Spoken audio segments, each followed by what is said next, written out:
CA हुए थे, उन्होंने कहा कि आपकी जहां जहां सरकार है 5 साल में जनता आपसे ऊब जाती है। यही रिफ्लेक्ट हो रहा है रुझानों में भी, चाहे आप छत्तीसगढ़ की बात कर लीजिए चाहे राजस्थान की। दो बातें बड़ी साफ है। देखिए, भारतीय जनता पार्टी को जो कहना चाहिए वही कहेंगे वो, क्योंकि आज की डेट में भी रुझानों में वो आगे है, अभी ये बात कहेंगे। और कल हो सकता है कि रुझानों की जगह जब नतीजों में पीछे चले जाएंगे तो फिर वो दूसरी बात कहने लगेंगे। उनकी बात को लेकर के हम अपना मानस क्यों बनाएं? हम तो जनता जनार्दन को लेकर के अपनी लक्ष्मण दास 8,000 वोट से आगे है। काबल सीट ऐसी है जिस पर कांग्रेस के बागी मुख्तियार अहमद 3,000 वोट से आगे है। सीकर से निर्दलीय ताराचंद दयाल 6,000 वोट से आगे है। शिव से बीजेपी के बगावत करने वाले रविंद्र भाटी 7,000 वोट से आगे है। बयाना सिटी से निर्दलीय ऋतु 9,000 वोट से आगे चल रही है।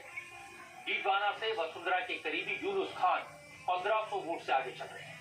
ये अंडरस्टैंडिंग है इन 21 लोगों की जो आगे चल रहे हैं। इन्होंने जनता के लिए कुछ नहीं किया, केवल अपना घर भरा, केवल लूटने का काम किया। ये ऐसी सरकार है, हिंदुस्तान में ऐसी कोई सरकार नहीं होगी जो सरकार 5 साल में एक प्राइमरी स्कूल नहीं बना पाती है, जो सरकार 5 साल में एक प्राथमिक स्वास्थ्य केंद्र नहीं बना सकती है।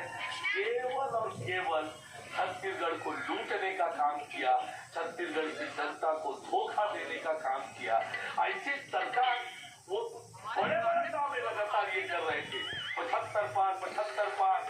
हम लगातार कहते रहे कि कांग्रेस के जितने दावे हैं, जितने वादे हैं, वो केवल होर्डिंग में दिखता है, विज्ञापन। उन्होंने 75 किलो मिठाई भी मंगवा रखी है। कर्जा माफी हो गया, तमाम इनके और भी योजनाएं हैं। धार्मिक मुद्दों को भी बीजेपी से छीन लिया है और बीजेपी क्यों नहीं आएगी इसके भी कारण बताए जा रहे थे। लेकिन जिस तरह के परिणाम आ रहे हैं इसमें देखिए एक बहुत बड़ी बात भारतीय चुनाव को समझने के लिए है कि चुनाव के अंतिम दिन तक और चुनाव के बाद भी जो लोगों का एक आकलन होता है चुनाव को समझने के लिए। अब मध्य प्रदेश में हाई अगर वोट परसेंटेज हुआ, आमतौर पे हम लोग मानते हैं सबसे बड़ा जो झटका लगा है कि राहुल गांधी लगातार ओबीसी सर्वे की बात कर रहे थे और 70% से ज्यादा सीटों पे कांग्रेस पीछे चल रही है।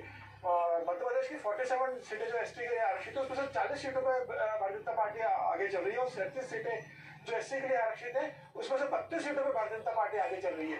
राजस्थान के अंदर भी ये ट्रेंड देखने को मिल रहा है। तो राहुल गांधी जिस ओबीसी सर्वे की बात कर रहे थे लगातार, मुझे लग रहा है तीनों राज्यों में छत्तीसगढ़, राजस्थान और मध्य प्रदेश में ओबीसी समुदाय ने पूरी तरीके से खारिज किया। प्रधानमंत्री नरेंद्र मोदी की जो जन कल्याणकारी योजनाएं थी और जो उसका लाभांश तैयार किया था भारतीय जनता पार्टी ने प्रधानमंत्री मोदी के नेतृत्व में पिछले 9 साल के अंदर, वह भारतीय जनता पार्टी को वोट करने जा रहा है और एसटी और एसटी का बड़ा vote bank Bharatiya Janata party की तरफ इस चुनाव में शिफ्ट होते हुए जा रहा है। एक जो जनसंवाद मैंने बताया था कि महतारी बंधन योजना, सोचिए कि कितना स्मार्ट मूव था कि 50 लाख महिलाओं से फॉर्म तक भरवा लिए गए थे। पार्टी के लोगों ने जाके फॉर्म भरवाया। फॉर्म भरवाने के बाद जिस दिन वोटिंग हुई थी तो जो पार्टी के पोलिंग एजेंट होते हैं उनके साथ क्रॉस चेक किया गया कि हम लोग एक सेकंड आपको रोकेंगे।